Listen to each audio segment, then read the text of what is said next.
can start. Great. Hello and welcome to the Punjabi Chamber of Commerce London's first event of 2021. How are you really? Let's talk about mental health. Now, in general, 1 in 4 people will experience a mental health problem of some kind each year. In the 2018 British Sikh report, 80% of females and 68% of males said they personally know somebody who has experienced a mental health issue within that year. Since then, one research study has shown that within the Punjabi community in particular, mental well-being decreased for over 60% of respondents since the first COVID-19 lockdown. We recognise the importance of this topic, and our expert panel will discuss some of the fundamentals, including signs and symptoms, tools to help manage thoughts and feelings, and innovative activities with an aim to help you to take back some of your self-empowerment. A little bit about PCC. So the Punjabi Chamber of Commerce is a non-profit group that aims to unite the global Indian Punjabi community through commerce and cooperation. It was first established in 2017 in the Greater New York and New Jersey area and has since grown to over 14 chapters globally, and that number is still growing. We are the world's first organisation dedicated to serving the needs of the Indian Punjabi businesses and professionals, and our members come from a wealth of backgrounds. Since our inception, we have helped entrepreneurs grow their businesses, professionals lead their organisations, and community leaders expand their reach. Please do visit our website for more information or to register as a member for free.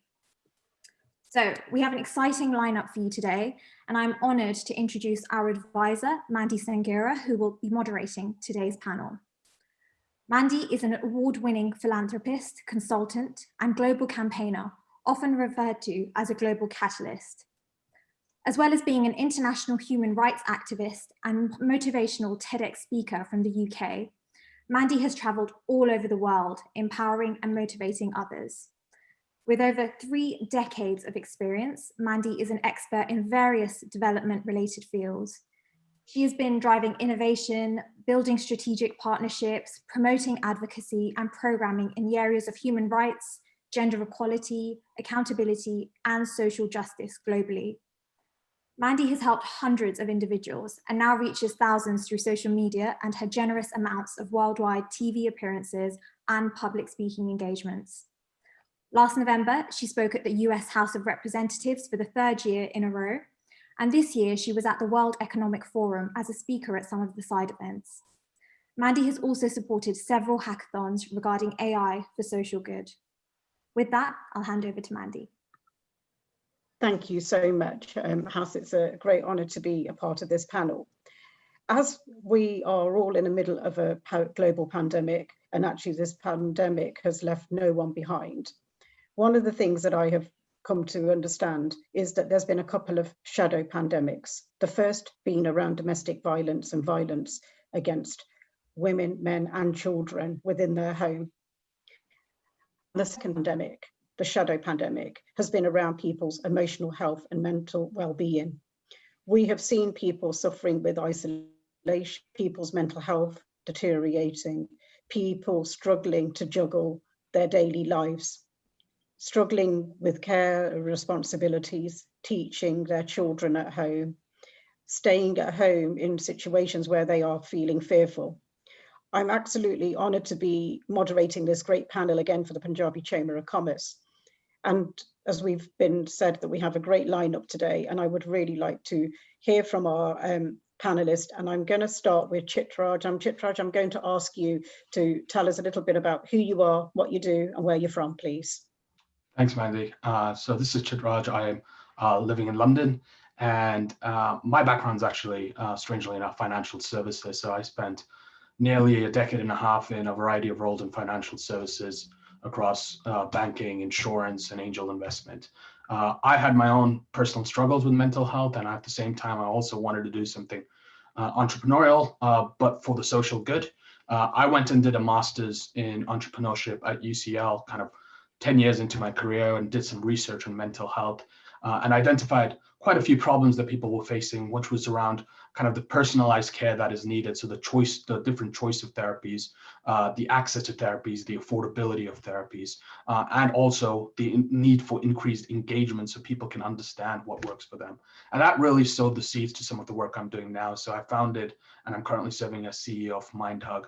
And what we're trying to do really is challenge the one-size-fits-all approach to mental well-being so people can actually find out what works best for them. Fantastic, thank you very much. Sandeep, can I come over to you, and can you please tell us who you are, what you do, and where you're from, please?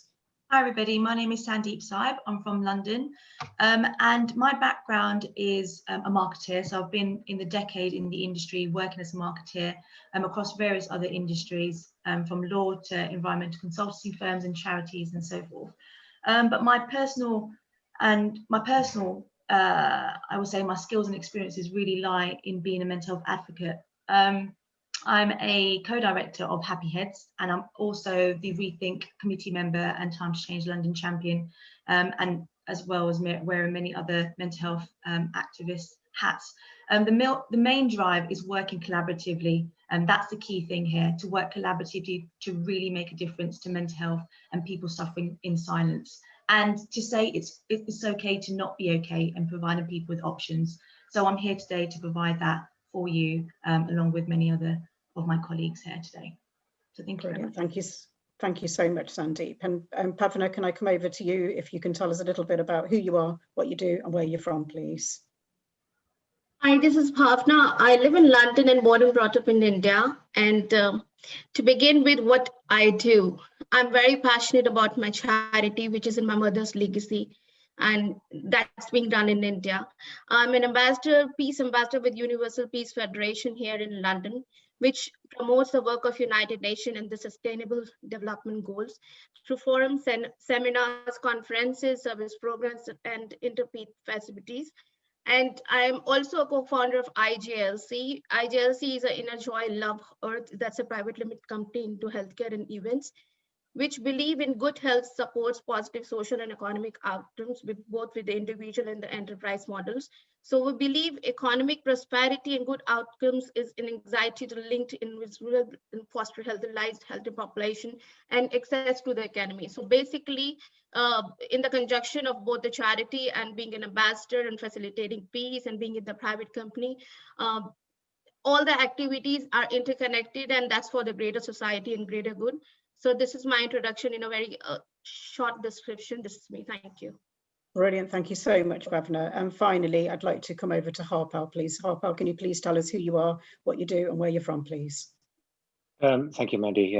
You've got a great lineup in front of you. Myself, reporting, been doing mental health and domestic violence for over 10 years. So I'm a qualified consultant. I've gone back and done the studying, looking back at the Asian community, what needs to be done. Done a lot of work on TV, radio, and also I've written a book on domestic violence called The First Slap, which is available on Amazon, which talks about how the Asian, well, particularly Asian, the Punjabi community, and how it affects, domestic violence affects people out there, both the husband and wife, the children, and various other adults. I'm also a consultant for a number of leading ladies' charities, helping a lot of them to understand what things are, working with a number of different organizations to fulfill legacies, and also a person who actually wants to help others, especially in the Punjabi community, to go through what they're going through, because my motto was there wasn't someone there for me when I needed help, but I want to be there for someone when they need that help. Thank you so much, Harpal. Fantastic.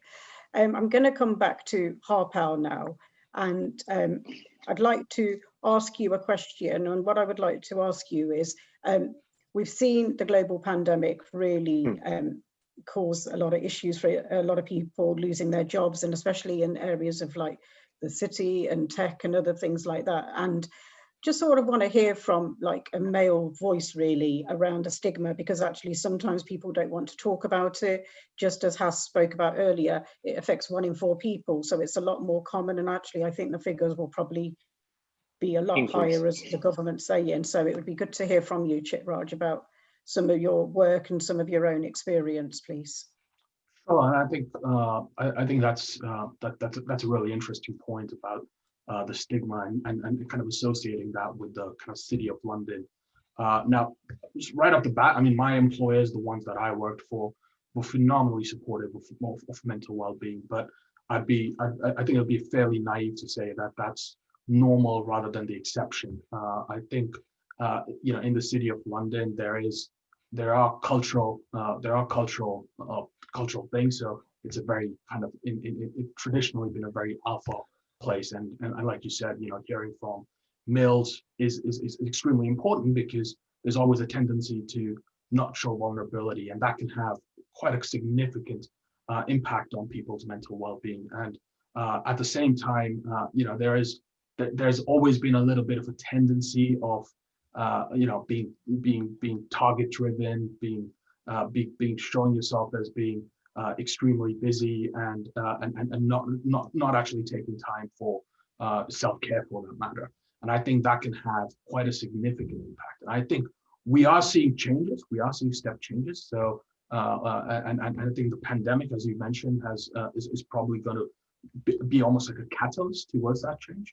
But we are seeing changes. I think regulators are paying much more attention towards the vulnerable community. You have regulations that have come out that financial companies now need to be working towards financial products that actually help vulnerable individuals, in particular people with mental well-being issues.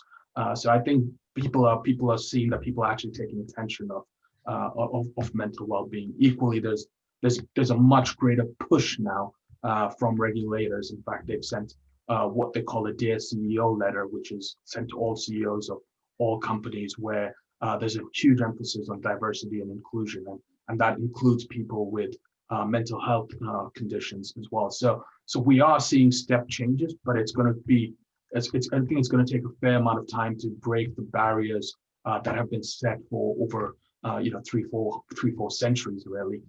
So I think it's going to take a bit of time. And when it comes to the Punjabi community, I think there's a bit of a glass ceiling which still needs to be broken. And again, a lot of progress is being made in that respect, but I think there's still a fair amount of work that needs to be done on that as well. And you run your own organization. It would be good to just tell us how you're engaging with the Punjabi community and the other South Asian community at large. Yeah, I mean, in some senses, we are community agnostic. We believe mental health impacts everyone, and we need to be there for everyone. But having said that, I mean, the fact that we're doing this event as well just kind of goes to show that we are committed to helping sub-communities, and the Punjabi community being one of them as well. We would more than happily design products, design services that are targeting the Punjabi community in particular, and helping them out as well. I do feel we have, as a Punjabi community, we have certain weaknesses when it comes to mental health, at the same time certain strengths as well. And I actually did an event a few months ago where we spoke about the weaknesses and strengths of mental well-being in the Punjabi community. So I think there is always been a belief that there's a greater stigma in the Punjabi community, and that needs to be kind of broken. But at the same time, when you do get the support, and this comes from personal experience, because I got immense support when I went through my personal struggles with mental health from family and my wife, my parents, my brother, they really stand behind you and really take you over the line. So that's a huge strength, which a lot of other communities don't have. So it's kind of a double-edged sword. We do have stigma, but when things work out, things really work out for the Punjabi community. Brilliant. Thank you so much, Chitraj. Sandeep, I'm going to come over to you as well and kind of look at it from, the impact on women as well, some of the peer pressure and lots of other social factors that affect us to conform and be a certain way, and how that has an impact on our mental health and well-being. It would be good to hear from you, please, and then tell us a little bit more about the work that you're doing as well. Yeah, sure. So I think with my experience and coming at it from a multifaceted identity. So I'm a woman, I'm female, I'm British, I'm Asian, I'm Sikh, I'm all these different identities. And I think it has been a real challenge for Asian women to really speak out upfront about their mental health. It's all this shame and what other people would think about oneself in terms of their mental health. And I think with Asian women, it's this certain, matriarchy role that they had to play. They have to be seen as strong. They have to be seen as playing different roles, you know, a carer, you know, a family member and so forth. So for women, and coming at it from that perspective, there's so many challenges on them. And I guess mental health is really up there for them. And similar with males as well. It really is a real stigmatized and discriminated issue, especially for the Asian community. I think going through what I went through personally with my lived experience, suffering and being diagnosed with anorexia nervosa and body dysmorphia disorder, which is BDD for short, and OCD, which is obsessive compulsive disorder, and going through a suicide attempt as well. Having all these issues and being a woman and being of color really was a challenge for me. The first challenge was really just talking about it. And anyone that's going through mental health and struggling in silence, you keep all these issues to yourself. You know, how dare you even mention, you know, X, Y, and Z issues? And it's always seen to be brushed underneath the carpet, you know, and it's a challenge, I guess, in a sense where do you start? If you do want to say something, if you do want to talk, how do you even put it into words? It's your journey is very personal to you. Your mental health journey is so personal to anyone that's going through it. And you're so used to it just being kept to you. And it's such a challenge to really get to that stage. And it varies from person to person, from male to female. It varies as to when that time is right for that person to come out and share how they're feeling. And when they do reach out, I guess it's mixed experience. For me personally, and this is going from personal perspective, I was seen with my first counsel and therapy session, I was seen by a Caucasian white man, a white male. And I just thought, from being in that session, first and foremost, I would have liked to see somebody that's like me. I would have liked to see somebody, you know, with my background, with my identity, that really can understand, you know, where I'm coming from and can get it, you know. And I felt that when I saw that happen with my own eyes, I actually took the session and learned obviously lots of tools and techniques. But the more and more I thought about it, and I looked back and I thought, we need more Asian representation in the healthcare domain throughout, across the world, globally, not just in the UK. We need more people like us, male and female, represented in the healthcare domain. Counselors and therapists, we need more of that. They get it, they understand. And I think that is one of many barriers, I think, that are stopping women and men in the Asian community to seek help, because it's that fear, it's that they won't understand, you know, they won't get it. And it's that judgment as well. And there's a lot of fear just in making that first approach and taking that first hurdle. But like Chitraj said, we have made huge progress. We really have. We've made ripples, but we really need to make waves now in the future. There's so much that needs to be done, but we're just hitting the surface in our Asian community.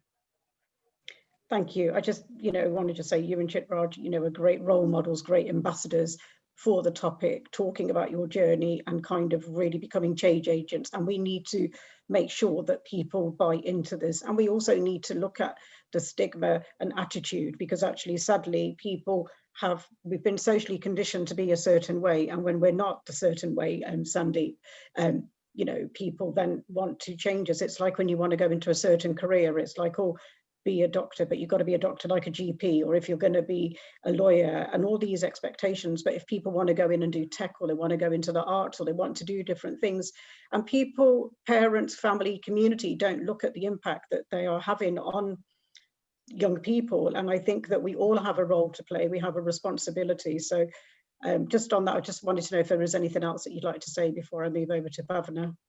I think it's really key to intervene early. And I think going back to what you briefly mentioned, Mandy, we are our own therapists. No one knows us better than ourselves. So we, in fact, are our own therapists, and we can be our own worst enemy. But counsellors and people out there, counsellors and therapists alike out there, are there to provide you with the tools and techniques.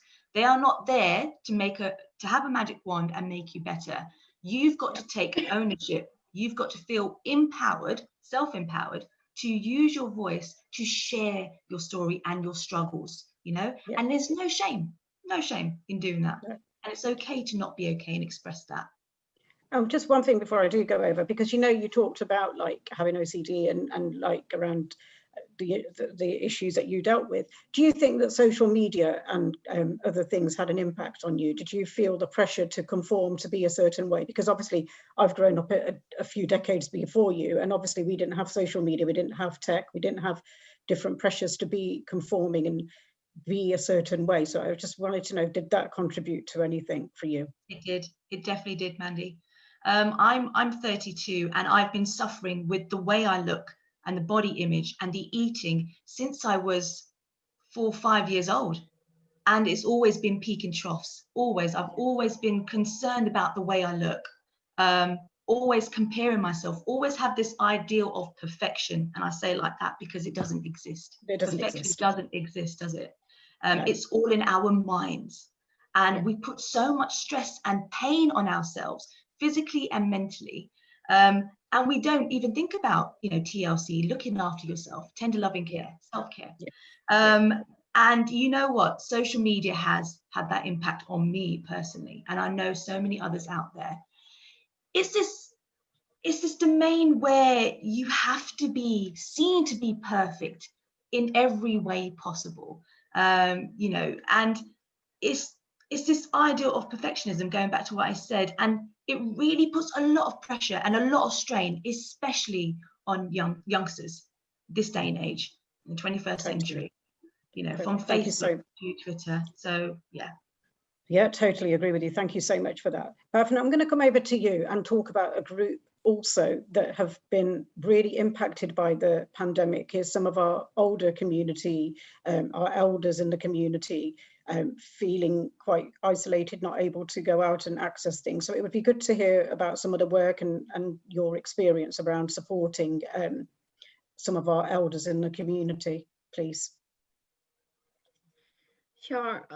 Okay, so I'm very passionate when it comes to elders and adults and doing something for the people who have given us such great values, who have given us this passion to live, which we are living.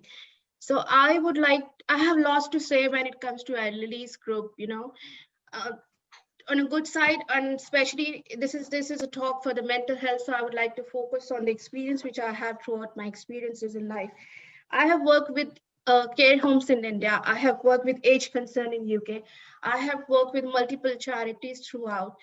I have devoted my good time, sat with women, elderlies or women and men, heard their concerns, understood what exactly how it is to be when you reach out and be at certain age, and what are the challenges they go through. So me being that so passionate about working for elderlies, I would like to tell you the foremost and the most difficult thing which they go through is the sense of isolation, sense of being abandoned, not being heard, not being looked. Be it in the developed society or be people who are underprivileged, it doesn't matter. What matters is how we are treating our elders. That is very, very important. So when it comes to domestic violence, we have heard from Center for Disease and Prevention that a key strategy in preventing domestic violence is the promotion of respectful, non-violent relationships through individual, community, and society level change. So that's what inspires me to be working so passionately for UPF, that is a Universal Peace Federation, which talks about strengthening families and a character education, which begins from the childhood and goes up to the time when you yourself reach up to that age. So what happens is when you go and speak to those people, speak to the people who are, going through that violence, be it domestic violence, be it the violence in the office, and people who are elders, you see and read the signs they are going through. You understand through the observation, they are secluded, they're not talking to you, they feel indifferent in your company. By gauging those signs, by working with multiple sectors like health sector, education sector, and the social welfare sector, bringing all in the spirit of unity, you bring all of them together with your key stakeholders, the private companies or hospitals and the community groups and the interfaith leaders. You can definitely create change, and it is very much needed. Honestly speaking, it is very, very much needed. I just wanted to ask you a question. Father being, Go on. Carry on. So I just wanted to ask you one other thing. Go on. Your father being, sorry. Yeah, my father being, he's touching near 80. So I understand what are the complexities, what a parent goes through when one of his partner goes away. So it is important to spend time with your parents, especially when they need you, when they are growing old. This is the message which I want to tell the people all, not only the Punjabi community, everybody who's listening. Please respect your parents and spend time with them as much as possible you can. Okay, thank you. One of the questions I just wanted to do before I go over to Harpal was, obviously, before the pandemic, Bhavana, people were going to like Gurdwaras, mandars, and they were going to social groups, and now they're not been able to do that. And in parts of London where you've been involved with groups and stuff, how has that affected people's mental health? It does affect a lot because, especially focusing on the Indian community, people who are very much into religion and spirituality, they want to go out and feel, be with the like-minded people. So what we are doing is we are bringing the intergenerational activities along. What we are doing, we are giving them the virtual platforms. We are throwing up the lunch virtually. We are asking the children to come up and show up, entertain, and talk about fun and make them feel connected. We are requesting all the interfaith leaders, organizations near around, let's just do it virtually. So what happens is every weekend we do conduct such workshops based on the community likeables, be it a Hindu, be it a Sikh, or any community or any religion. So it is very important for us to make them feel connected to the roots they belong to. So it's our duty to give them that platform. Thank you so much. Thank you very much, Bhavana. Harpal, I'm going to come over to you. And obviously, you've been a real leading voice around domestic violence and the work that you have done around tackling violence against women globally. It would be really good to hear from a male voice around, we know some of the stats are really shocking when we look at, suicide rates with women from certain communities as well. Just would like to hear a little bit about your work and around the impact of, on women's mental health and well-being, and some of your other work as well, please. Sure. A lot of the work I'm doing, I'm talking more from a professional perspective, is actually quite daunting each time I read a case note from a social worker that's been referred to me, because there's an amount of domestic abuse that's gone on. One stat I want to share with you at the present moment, it takes 38 attempts of domestic violence before a woman will actually make a disclosure. And what I mean make a disclosure is that tell someone that something is going on. A lot of the time, when we use the word domestic violence, it limits the act of violence, which is the physical. So it's the kicking, the punching, the biting, the slapping.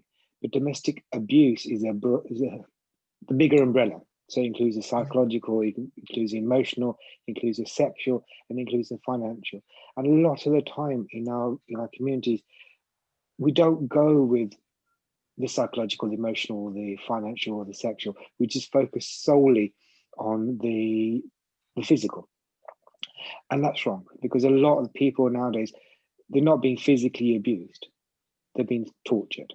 And a lot of what the cases are going through, and even now with mental health, because what happens is in domestic violence, there's two ways of dealing with it. Either you deal with it or you put it to one side. And when you put it to one side, if you deal with it, it's fantastic. You can work through it, you can talk to someone, you can go to speak to a professional like myself, go with what needs to be done. But if you leave it to one side, it festers, and that affects your mental health. And when it affects your mental health, it doesn't affect the mother, it affects the children, it affects the family as a whole and everyone around it. A lot of the time when we talk about talking, a lot of us don't talk. We're too scared of or too shy of what the next door neighbors will think, what the community will go. We look at the sharam, we look at the izzat, we look at very, very facets that stop us from doing what we need to be. From Punjabis, we're meant to be open, we're meant to be loud, we're meant to be there to help other people. And truly, there's a number of organizations, Punjabi organizations out there that are helping a number of people going through this pandemic. But what happens is we do the physical side of things, but we don't do the mental side of things, which is one of the reasons I actually went into mental health. It was one of the key things to help others. It was my way of giving back to society. It's not easy. And me writing my book, The First Slap, it's ironic, every domestic violence case I started starts off with the first slap, that realization of what things are going. Hence why I chose the title going. And it's about helping those, but it's encouraging people to step aside and actually go, this is not accepted. Unfortunately, in our communities, our own elders are facilitating this violence. The struggle I've got is when a mother treats her daughter-in-law differently to how she teaches or treats her daughter changes.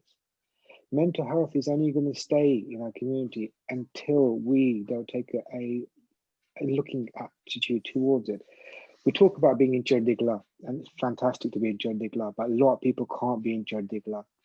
We've got to change our mindsets. We've got to be able to talk to people, listen to people, and don't give advice straight away. A lot of us, before, I've been in many situations and have family households, things not got around between husband and wife. First thing they say is have a child. That is the worst thing you could do, is have a child, because it adds more pressure to it. A lot of the times when I talk to people, what's going on, especially with youngsters, it's about learned behavior.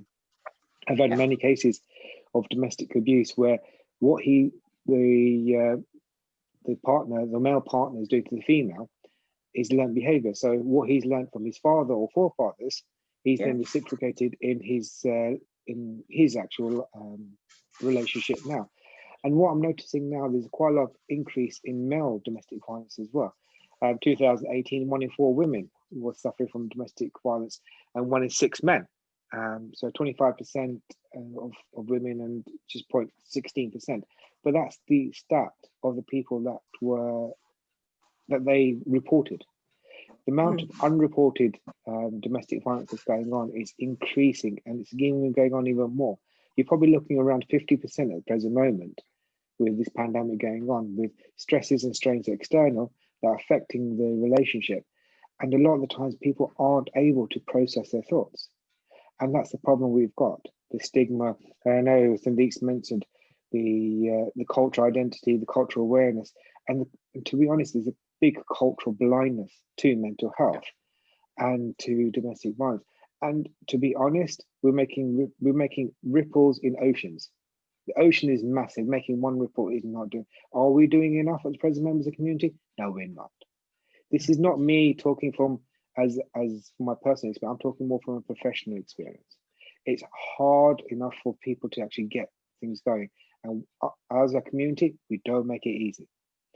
Put it this way: I've got my clientele. I've got 90% of them are my clients are women. And from that 90%, I probably got about 3% that are Asian, either they be Hindu, Muslim, Sikh, whatever, from Asian community. A lot of my clientele are from the Caucasian or the Black community because they take a more pragmatic approach to it. When I gave a seminar in America, it was like they were surprised that in UK there's not the same understanding or same level of acceptance of speaking to a therapist as there is in America. It's more open to talk to a therapist in America, but in UK and India, it's shamed. The strength is not in not talking, the strength is in talking. The strength is actually taking it and going, I need the support, I need this help, I need to focus on this. But we're not focusing on it. We're thinking too much about what the Joneses think and what the other people think. And I've had cases where I've had a lady who was going through mental health issues. She through social media, she contacted me and we were all talking over. She then had to stop therapy because her mother said to her, if people find out in the community, who will marry her? That. And I think, you know, one of the things it does come back to, I think with Chitra speaking, and we've all spoken around the stigma and around the shame, and it's about sort of, you know, talking about the importance of putting yourself first and about self-care. And sadly, not just women, but men, and not just for South Asian and all communities, but actually people find it difficult. They feel like they're being selfish. But what I'm saying to people, no, because you can't pour from an empty cup. And actually, if we don't address the issues that are affecting us, and we're carrying that baggage into other relationships, or we're carrying things on into the past, so something that might have happened, we haven't addressed those issues. And one of the things that, like you've just talked about, Harpal, is that people don't go to therapy, they don't ask for help. And there are issues with young people. Somebody's asked a question, which I will be coming to in a minute, but we know, even with children accessing CAMS and other services, you know, parents don't want their children to access services. They don't want to address the issues. They might know their child is self-harming. They know that their daughter now is developing an eating disorder, but they're like, oh, great, you know, she's losing weight, she's going to be fantastic, and, you know, she's going to look better from marriage. And we do all of this shaming and not realizing that our words have impact. Our words carry, you know, have consequences. They have influence on our children. They have influence. And how can we change our attitude? I'm going to ask that to you and to Sandeep as well, but I'm just going to ask you first, Harpal. First thing is about being more open. It's being understand. You've got to sit down and be more open and understand how things are. Like you said, if a child makes a choice of not going into the subjects or subject chosen and wants to go to arts and craft and everything there, we are militant. You can't do this, you can't do this, you have to follow, because that's what we're used to. We're in a comfort zone there, where we're conditioned to be in a certain modality, a certain procedure. Between me and you, when I first told my grandmother that I'm going back to university and studying mental health, and first thing she said was, "Tu pagal, Dr. Mannaga." And that stigma that's attached to it is how things are. If I turn around and said to you, most of my private clients are bankers, lawyers, accountants, people who are quite influential, earning quite a lot, they're not pagal. And this is a stigma. When we use the word mental health, we've got to let go of the mental side of it. It's not mental, it's to deal with the mind. And we've got to really change our attitudes, especially the elders, to what mental health is. Mental health is not a bad thing, it's a good thing. It's about working on those areas that we need to work on.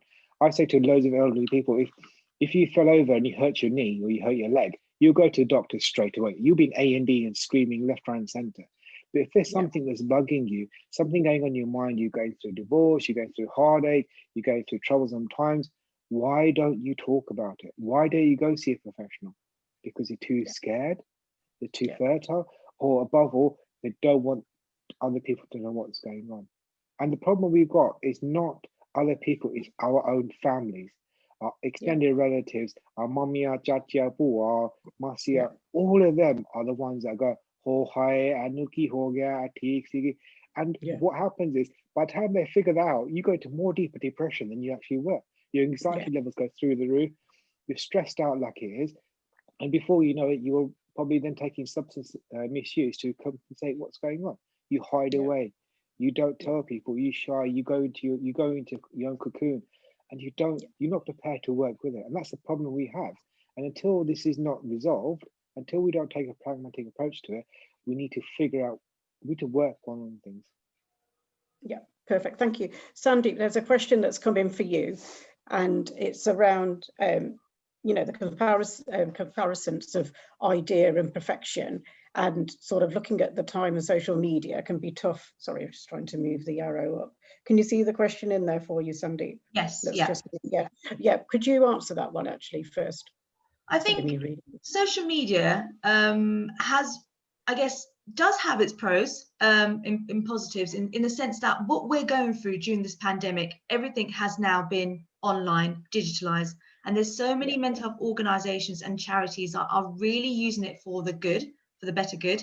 They're creating online peer support groups using social media.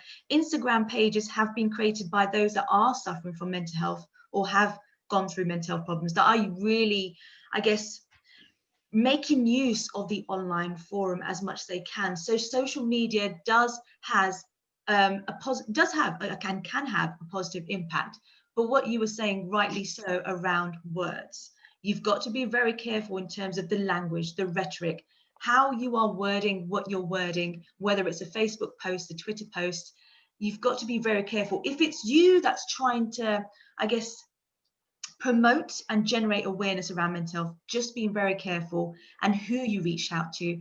If you're on the other side trying to find help, and if you are really suffering in silence, social media can do good as well. Yeah. But it's looking in the right places at the right time and building the network with like-minded people, and that can be tough for some.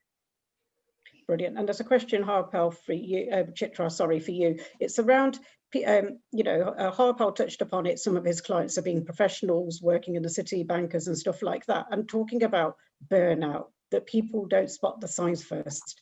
They're so obsessed with the rat race that actually sometimes their well-being isn't a priority because the pounds and the dollars are coming in and we're sort of looking at that, but to the cost of our health and well-being. How can we educate people to address some of those issues? Wow. Or give them tools to think about that? Yeah, I think that starts at home and in the workplace. I think, employers need to do a lot more about talking about mental health and bringing mental health to the fore. I think, like Harpal said, that, you won't bat an eyelid if you've broken your leg and you need to stay at home. But we actually spoke to people and they said they will feel very, very reticent to actually take a day off, a mental health day off, if they were feeling stressed and anxious. And I think some of those steps need to happen from an kind of HR perspective, that mental health needs to be made as important as physical health, but equally it needs to happen at an individual level, at a manager level, where people are encouraged to actually talk about their mental health and actually not be ashamed. And Harpal's point, and we've seen this ourselves in terms of the difference between how in the US people will not necessarily be ashamed to say they're seeing a therapist, but in the UK you think twice about telling your colleagues you're seeing a therapist. And I think that needs to change at an individual level.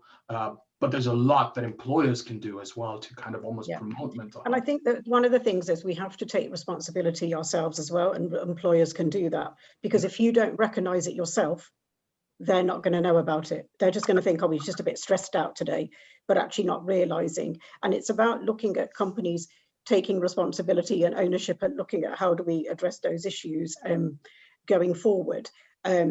There's a question that's come in around gender-based violence, Harpal, and I was wondering if you could answer that, please. There's a question that's come in from Paula Quincy, please, if you could answer that one. Thank you. Is that on the question or the group chat? In the group chat, sorry.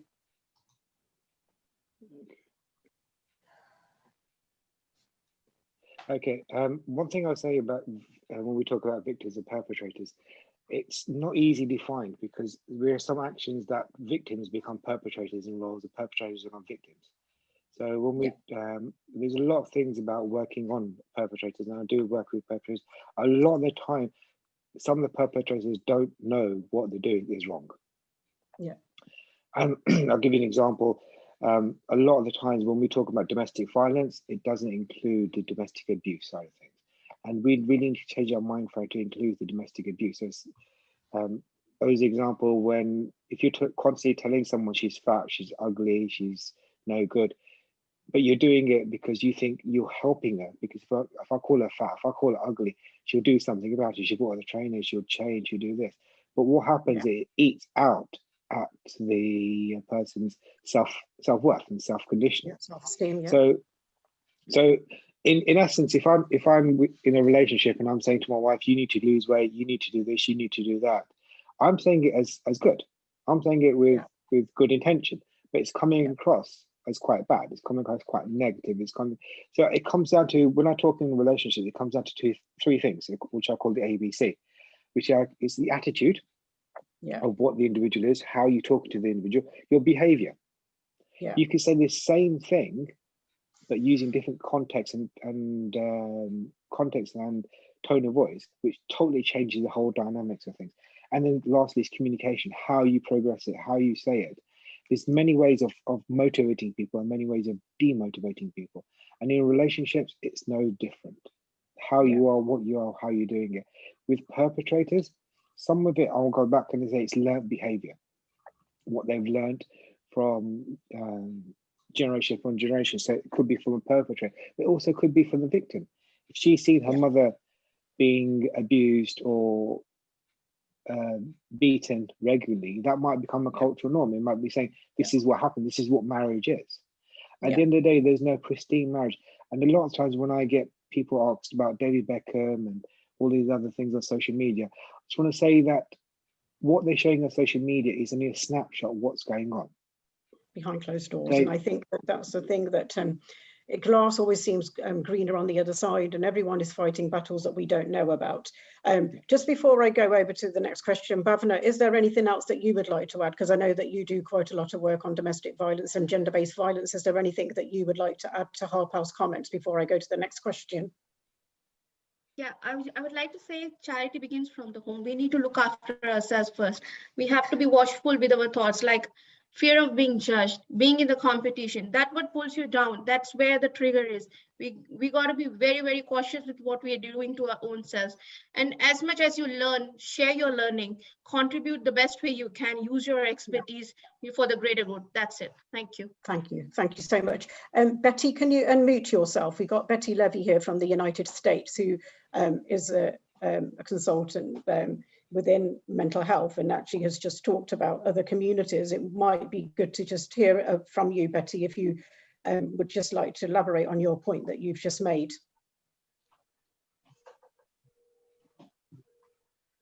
Can somebody unmute Betty Levy, please?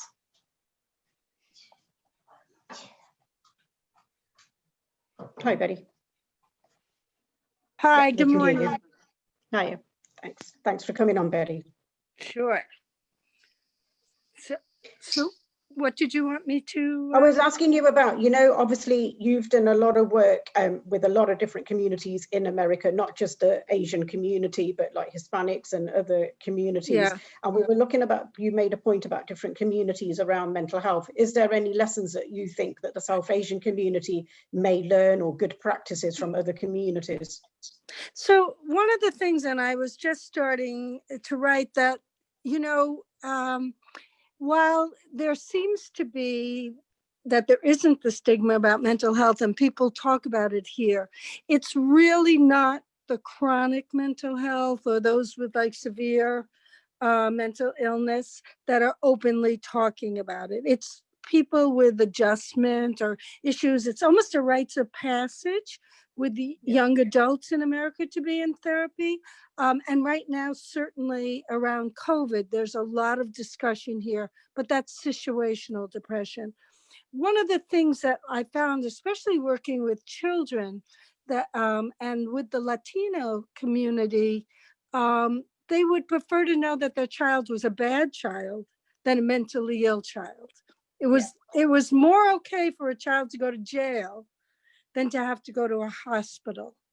So these are some of the things that we've I worked for the state office of mental health. And so we had to become creative with children, and we put clinics in schools. We put them in, we worked with pediatricians to have mental health professionals in the pediatrician's office or in community centers, so that the shame attached with walking through the door wasn't there. And I think that translates to any community, that bring it out to the community so that it's, not that big red door, that you're going through and putting that X on your, the chest, like the scarlet letter.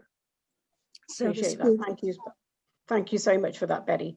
I just wanted to ask a question back to the panelists now, is around what role does faith and the community leaders play in trying to smash the shame and the stigma around mental health? Do you think that our community leaders and our faith leaders have a role to play? Bhavna, you kind of touched upon this when you talked about some of the work, but actually, yeah, that's open to any of the panelists. I want to know if anyone you would like to answer that.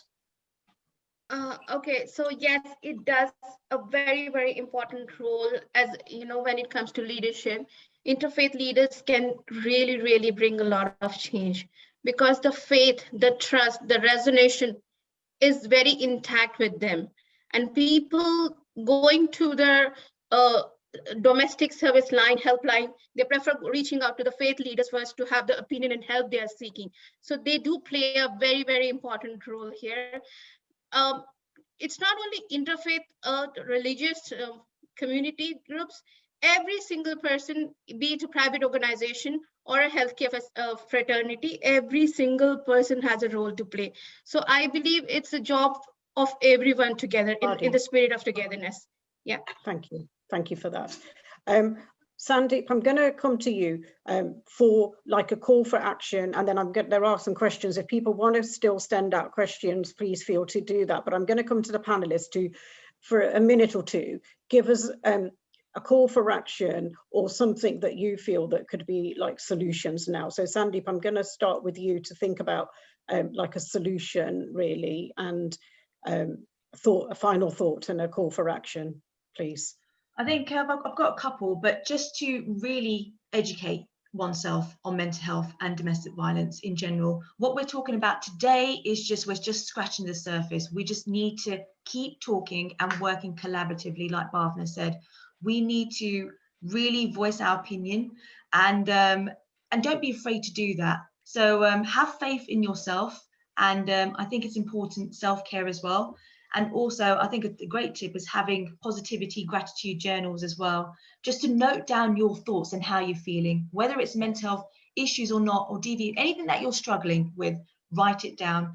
I think for some people that works, and for others, there are different techniques out there. But please find a way to talk and reach out to anyone out there, you know, whether it's a family member or a loved one, or an interfaith leader. Please do reach out to somebody, and don't feel that there's that shame attached to it. I think what we're saying, and what we're all saying here today, is we're really championing being self-empowered to use your own voice to make a difference, not only to yourself, but to others out there. It just takes that one step. And please talk. Thank you so much. Really great advice there. Chitraj, I was just going to ask you one question before I'm going to get you for a call for action. Sorry, might as well do that. There has been a real issue with substance misuse within our communities as well, within the South Asian community, because actually we don't address issues. And I think Harpal has kind of touched upon this as well. But it is about how do we educate, because actually alcoholism seems to be a part of the culture. It's a part of, you know, you go to a wedding and it's great because you've got liquor coming out of your ear almost, and it's okay to be doing that. And actually, how do we change and kind of educate our communities as well around addressing the issues maybe, and not just turning to vices really? Yeah, that's an interesting one. And I think that's an issue going back to the city faces as well. And I think if you're a Punjabi within the city, you've almost got being attacked on two different sides, because from the cultural side as well as from the expectations of corporate life. And I think it goes back to Sandeep's point around education. If you realize that there are other crutches out there which can be helpful and helpful in a far more long-lasting way than substances, and substances aren't necessarily only related to alcohol. I mean, we have a huge drug problem in Punjab, for instance, and I think people find that it's they need a crutch, and the substance gives them the crutch, albeit on a very temporary basis, but it gives them the crutch. But the more they realize that there are all these other crutches out there, whether it's talking to people, and I'll actually go straight into my calls to action, because it kind of links to that as well.